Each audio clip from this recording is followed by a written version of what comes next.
Next up is John Gordon. John Gordon, I'm going to do his little bio here. It's very nice, pretty impressive. John Pinchot Professor Emeritus of Forestry and Environmental Studies in the Yale School of Forestry and Environmental Studies, where he was Dean from 1983 to 1992, and again 1997 to 98.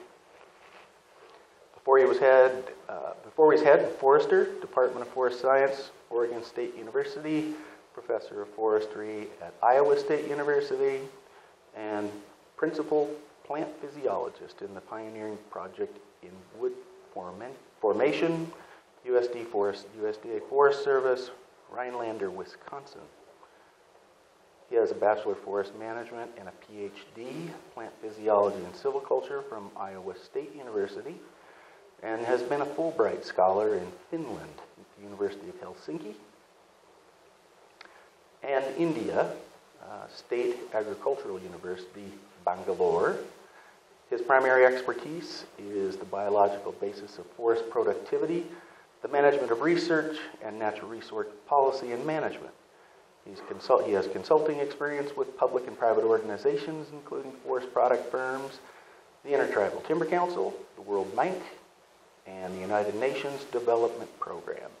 He has authored, co-authored, and edited over 150 papers and books, including Environmental Leadership, Developing Effective Skills and Styles, and Environmental Leadership Equals Essential Leadership from Yale Press. He has overseas experience in a variety of places, including India, Pakistan, China, Costa Rica, Brazil, Argentina, Finland, and Scotland. That's a lot of places to be. What depth? And so with that, I'll invite John to come up and do this morning's address. Thank you, John.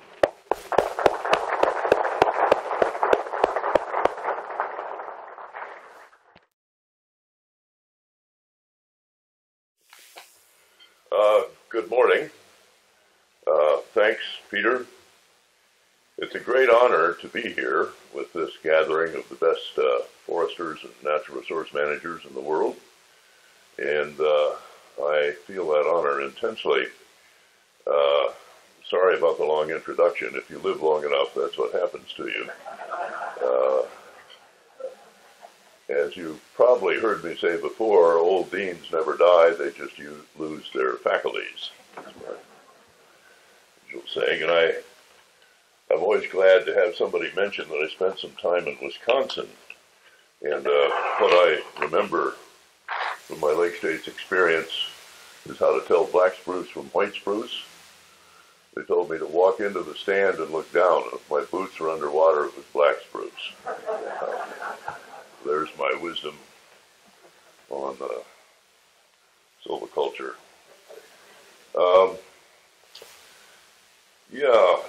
John Sessions, by the way, sends his sincere apologies.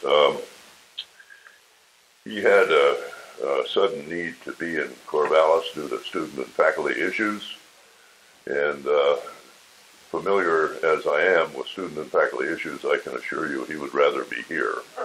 But our title today is Indian Forestry Seen Through the Lens of Three IFMATs, A Leadership Future. And this is what John and I took away from IFMAT. We're not speaking for the whole forest management team, but rather what we saw in looking across three of these over about 20 years, and we want to see how you think about what we've done.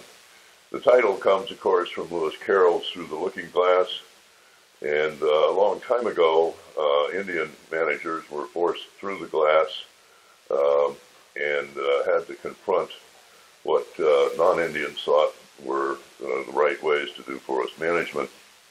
Fortunately, they were able to adapt their traditional ways to the new stuff, and out of that has come, we believe, a superior way of going about forest management. That's what we want to talk about today. I also want to thank Larry Mason and Vinny Corral. The photos you're going to see today and the figures are all from the IFMAT 3 report. This is the summary version here. If you haven't seen, there are 3 volumes and they're available from ITC.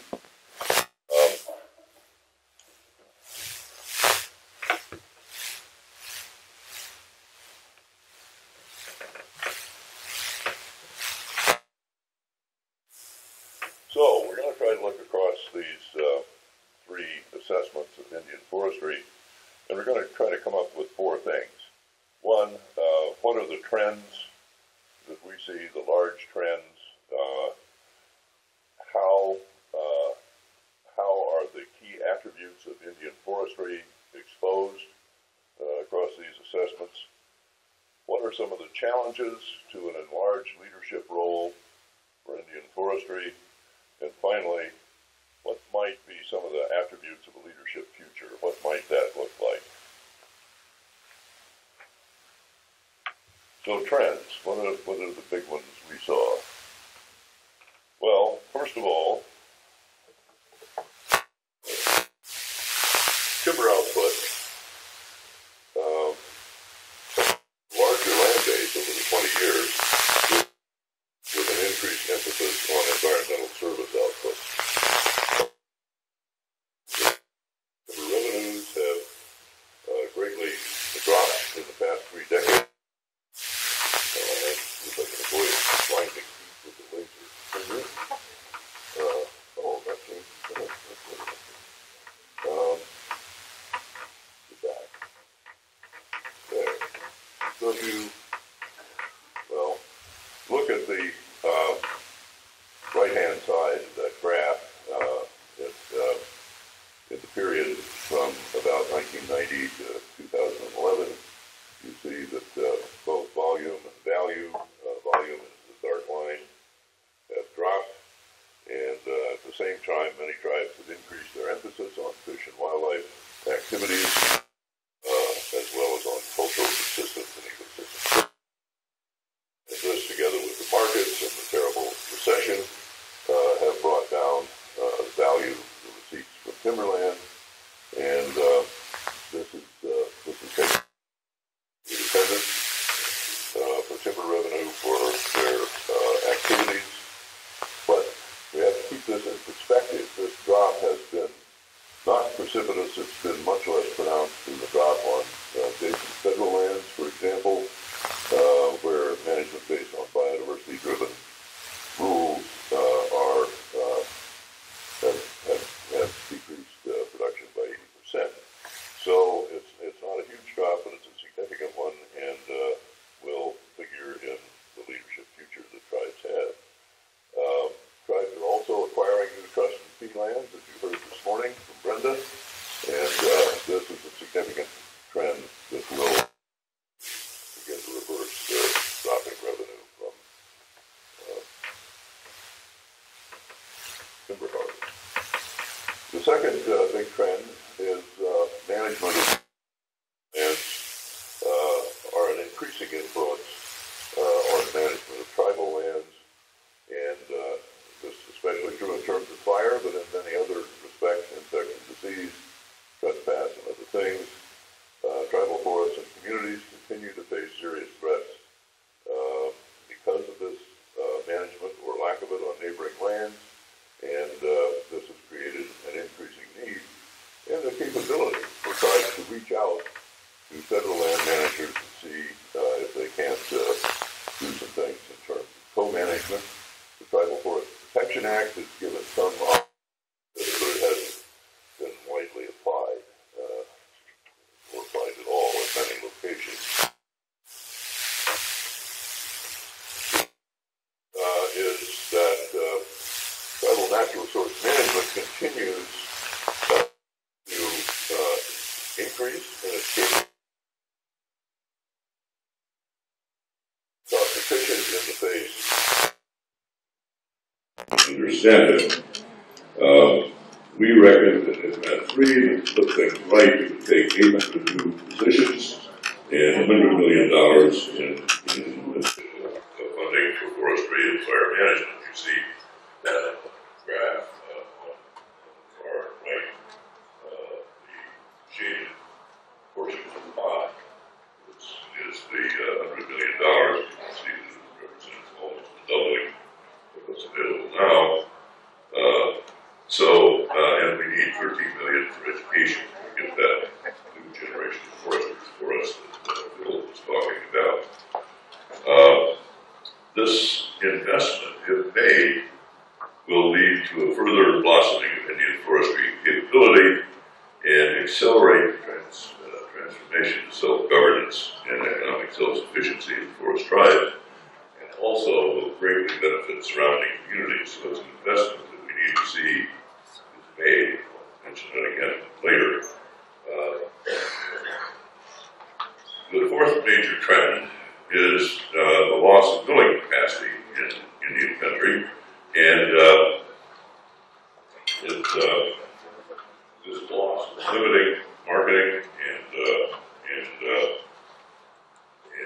production opportunities, but it's brought forth a positive response. The agroforest concept and incipient programs are being tested. We'll hear more about that at the symposium, but it's a major challenge and a potentially major response. The fifth macro trend is that the National Indian Forest Resource Management Act is emerging as a centerpiece of forest policy legislation. It could, we think, serve as a model for the modernization of U.S. forest policy generally.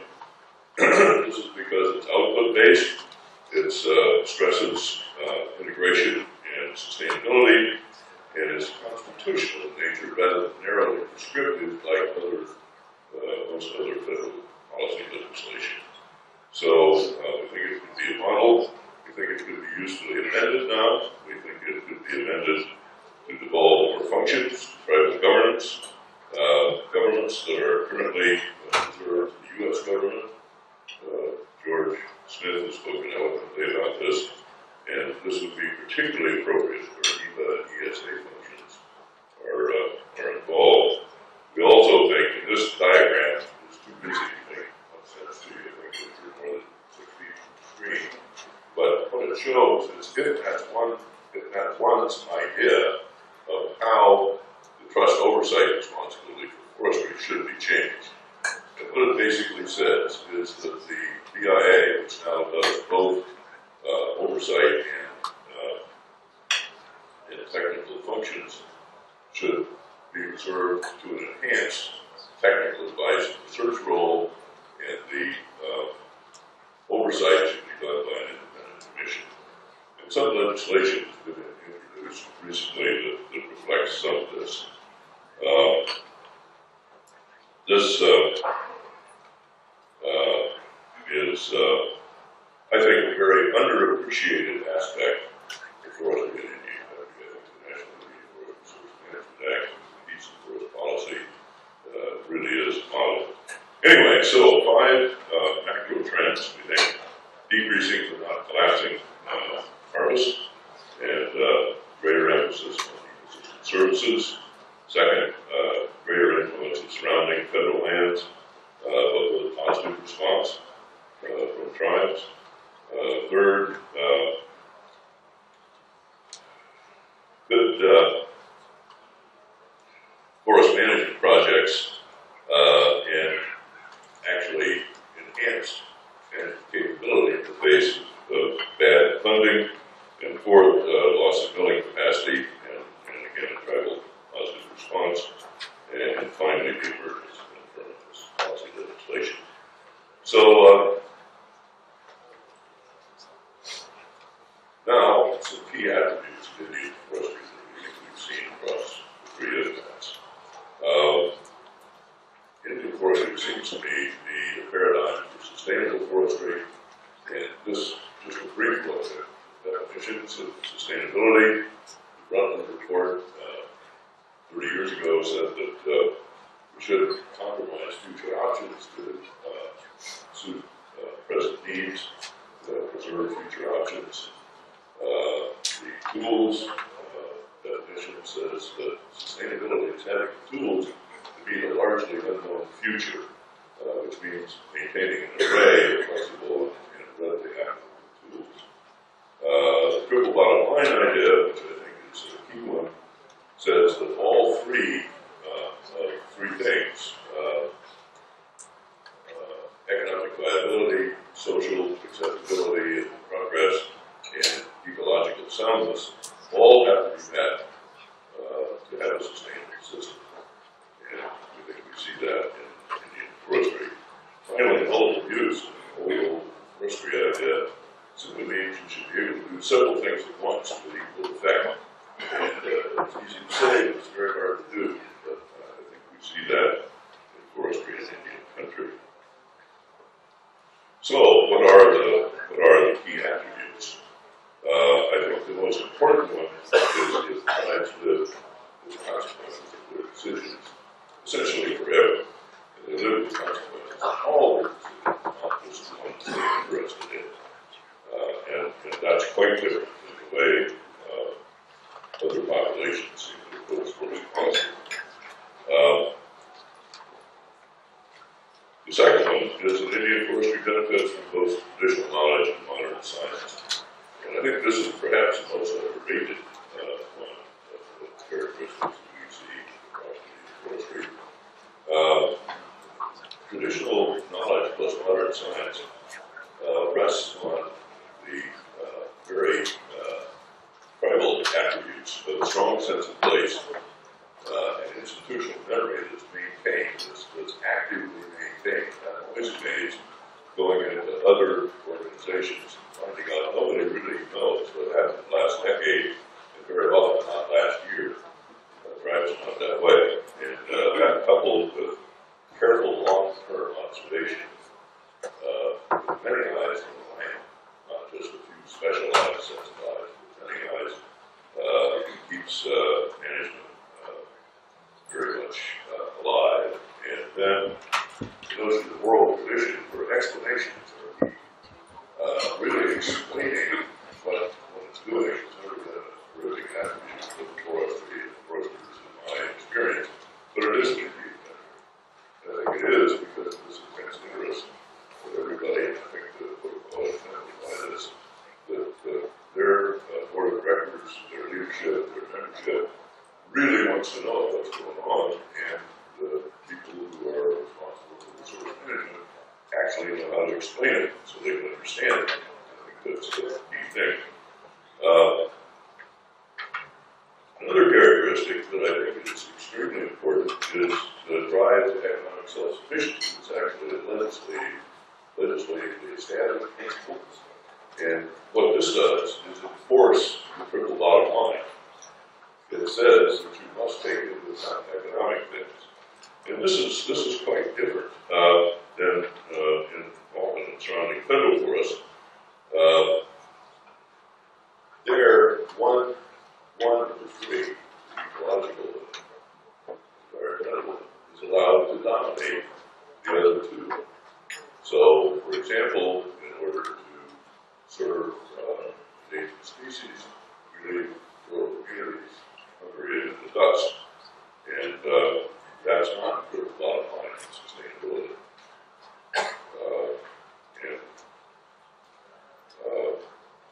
All the efforts I've seen in Indian forestry, we've seen across the impact assessments, has been contrary to that. The idea is inclusiveness and meeting all three of the bottom elements.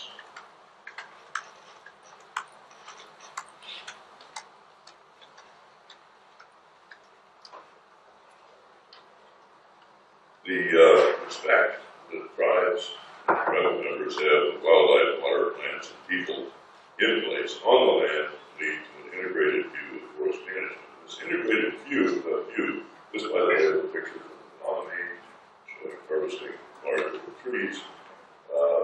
Regeneration harvest, particularly in this part of the world, among some people has become kind of a questionable concept. And yet, I think I learned in forestry school a long time ago that for quite a while you don't have any little trees. One day later on, you don't have any big trees. And so So without regeneration harvest, you're failing in our job of seeing the forest renewal is continual and effective. We also see, this is from the San Carlos Apache rehabilitation project, control project, really.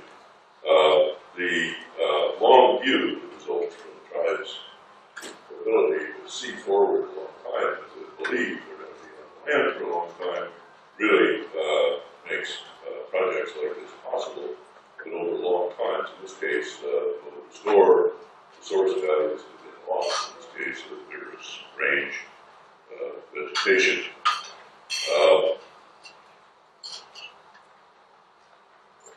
Here we see microflammable forest in Wisconsin and innovative yellow birch management. And this exemplifies that necessity is the mother of invention, scarce resources, the need of private citizens, about what they want, leads to innovation in many kinds. Forestry that for those who are lacking in non-Indian forestry, they don't occur. Innovation doesn't occur as rapidly. And this is from the microflammable necessity for one of scarce resources. Let's see. No, sorry. No.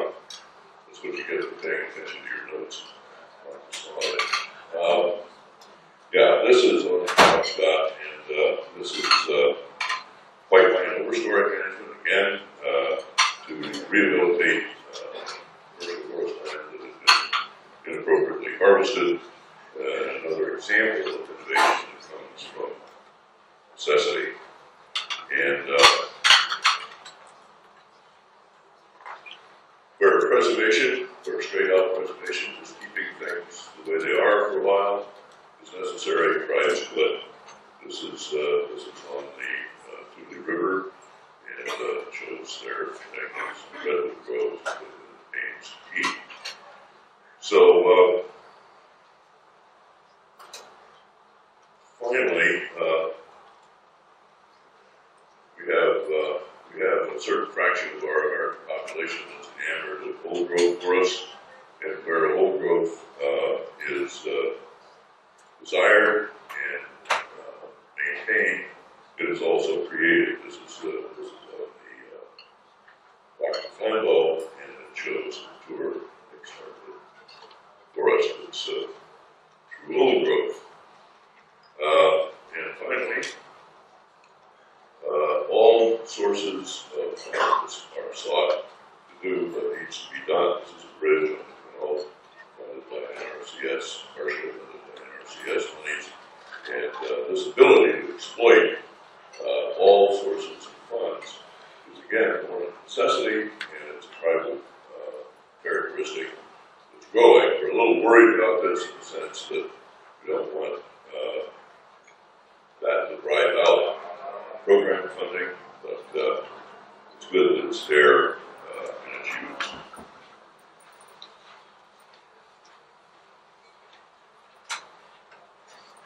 So, at 3 said summing up, the tribes have been very successful at demonstrating the ability of proactive forest management to create and maintain a full range of cereal conditions within a landscape, including orchard stands and large trees, while minimizing forest health issues through density management and creating consistent and resilient structural conditions. And, you know, I'm no big fan in general of forest prescriptions because all forests are different, all objectives are different. But if you wanted a general way to think about forests, I think that's pretty good. And that's how I try to think about forests. So, what are some of the steps to realize leadership? What could happen? Well, I think restructuring trust oversight is a big one, and with it, the idea of reserve functions devolving back to tribal governments, particularly in relation to environmental compliance. Second, I think recognition of the broader potential of the tribal integrated, environmentally friendly, triple bottom line motivated management should be the subject of an intense public relations campaign. We've got to get this message out. It's there, it's good, it benefits the country massively, and I think the ITC, DIA, and all of us should get together and make that message known. Third, the enhancement, increase, creation of private management of public forests, federal forests, particularly within the ancestral homeland of tribes, should be enabled to move forward on that quite rapidly. I don't see any real excuse for not having tribes manage land A if it's home, and B, they clearly manage better than the current management system. And so that I think we should push forward strongly, and would be a major step for national leadership. We got to continue scaling up private resource management capability, and I think we ought to have a 5-year plan to meet the funding and staffing advice of ITMAP 3.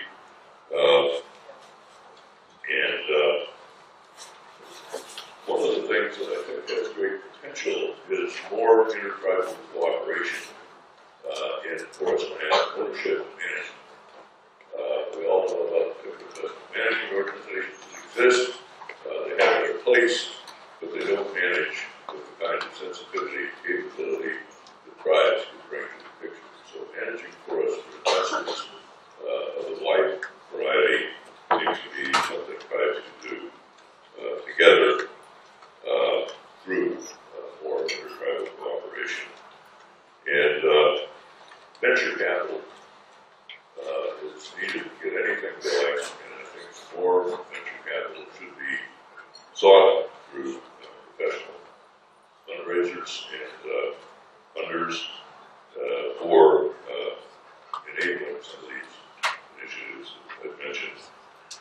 And finally, research partnership with research institutions and bringing Indian colleges along as research institutions seems to me to be an obvious thing to do. There's a huge empty place in forestry research right now. Not many people are working on forest productivity enhancement. I guess that's because people aren't too concerned about productivity in federal forests. The industry has lost most of its research capability. So tribes can step into that breach and become the people who control, create knowledge about forest productivity.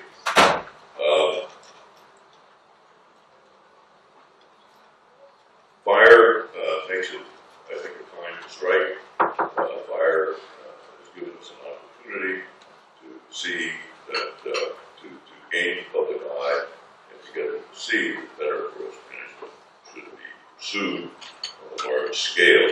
This just shows, if you look at, again, the right end of the graph, the increase in fire size over the last 20 years or so. And a lot of savings could be realized if we had better fire management techniques, better fuel hazard adjustment techniques. A lot of money could be saved from fire suppression. Where a nation calls it suppression monster, eating up its forestry budgets. So, what might the future look like? This is on the Warm Springs, which shows a sustainably managed forest and an ill, powerful couple in forest management. What might the future look like? What has happened? Once we get restructuring and trust oversight, we ensure recurring funding, we improve technical assistance and cooperation. I would see a future that might contain these things. First of all,